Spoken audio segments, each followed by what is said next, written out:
I'll give I suggest you sebagai calon guru nantinya, ketika melihat santri kita di kelas 1, kelas 2 cukup susah untuk menghafal, jangan klaim dia itu dalam tanda kutip bodoh.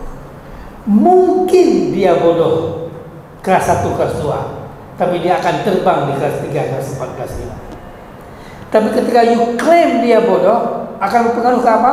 Pengaruh ke attitude kita kepada dia. That's very bahaya. Saya menjadi dosen sudah 21 tahun. Lecturer. Tahun 2001 saya jadi dosen. Sampai 2005, berarti sudah 23 tahun. 24 tahun, 3 tahun saya jadi dosen. And I see varieties of students. Ada yang pinter di awal, biasa-biasa di ujung. Ada yang hancur sama sekali di semester 1, semester 2, tapi dia terbang di semester selanjutnya. Bahkan kadang-kadang melebihi kemampuan gurunya suatu saat nanti. And you can see, Anda akan alami itu. Oleh karena itu jangan langsung menjudge someone as stupid ketika dia tidak bisa menghafal 1-2 ayat.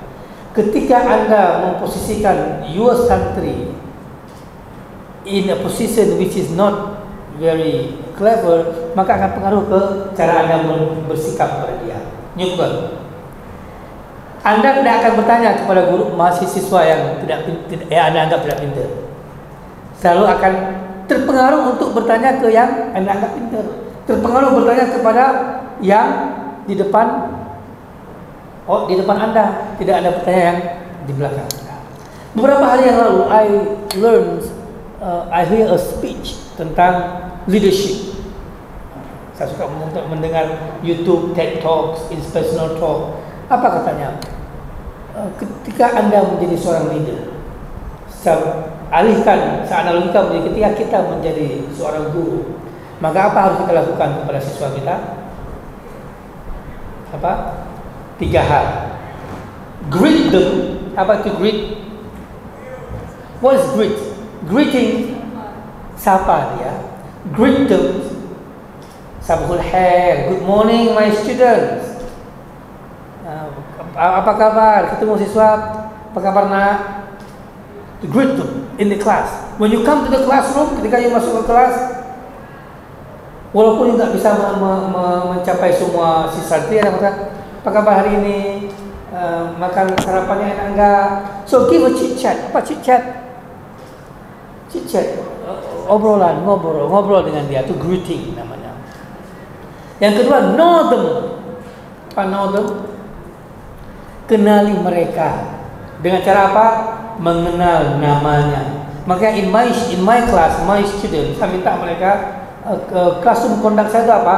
Name tag. Saya minta ke mereka itu untuk menulis namanya, tempelkan di sini. Because my bad, kelemahan saya itu adalah my weakness, I cannot remember the name of the student very easily. Saya tidak mampu menghafal nama siswa, tidak mampu menghafal nama siswa, and that is not good. Bagi seorang guru, bagi seorang dosen, tidak menghafal nama siswanya is not good. Makanya saya meminta mahasiswa untuk menempelkan namanya. Tempelkan namamu yang besar, so I can see from afar. Saya akan bisa lihat dari jauh. Kalau Anda tulis kecil, ketika saya ingin melihat, pandangi Anda seperti ini. Akan terjadi apa? Anda akan menganggap, oh dia sexual harassment. Apa sexual harassment? Melecehkan saya. Ustadz memandang santri-santriwati kan tidak boleh. Lama-lama. Padahal dia sedang ingin melihat namanya. Tapi kalau ditulis yang besar, saya katakan ke mahasiswa saya, write big so I can see dari jauh namamu and I can call you. Jadi lebih mudah kita akan panggil daripada Anda, bagus kita panggil Abdullah, Zainabun, Hendon, berapa? Lebih enak kan? Hendon, berapa? Baik Pak. Tapi Anda, never say that to your student. Itu akan menjauhkan Anda dengan santrimu. Belajar menghafal nama. Tidak semua bisa menghafal nama. I got a friend, dia bisa menghafal nama cukup gampang. Dia ketua asosiasi, ketua prodi pendidikan bahasa Inggris. Jadi ketika berkumpul semua orang dari berbagai perguruan tinggi, dia bisa hafal nama satu persatu. And this is very good. Kita yang tidak bisa hafal nama, have something, do something, kerjakan sesuatu untuk anakmu itu menempel namanya dan Anda bisa memanggil namanya.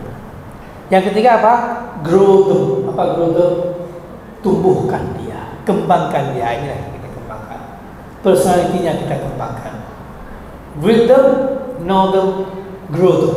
Itu yang harus Anda lakukan sebagai seorang guru nanti.